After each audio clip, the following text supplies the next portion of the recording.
From our use of screens on our phones and our computers, we're used to enlarging our landscapes and creating a bigger picture.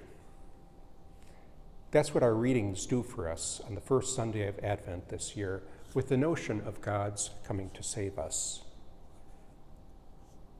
In our first reading, the prophet Jeremiah speaks to his fellow Jews who are very much worried about their situation of going into exile. His message to them is, think of the big historical picture.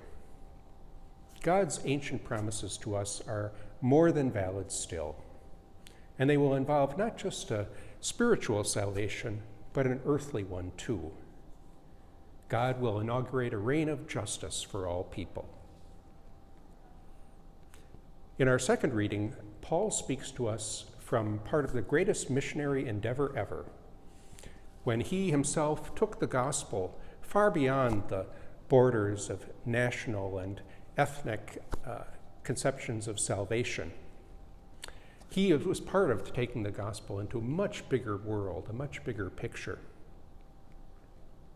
And finally, in the gospel, Jesus asks us to look even beyond humankind when we look to salvation. He says that it will be marked in the cosmos. And we know from biblical history that significant moments in the drama of salvation have always been marked with cosmic dimensions, and creation too shares in the drama of the Paschal mystery. So the season of Advent opens us up to a much bigger picture. We know that our Ignatian life does the same thing, taking its cue from the contemplation on the Incarnation at the start of the second week of the spiritual exercises.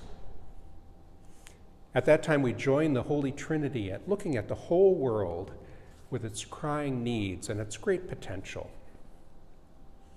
Our Ignatian life and the season of Advent ask us, do we have hearts and minds and imaginations large enough to conceive of what God is doing in the world today?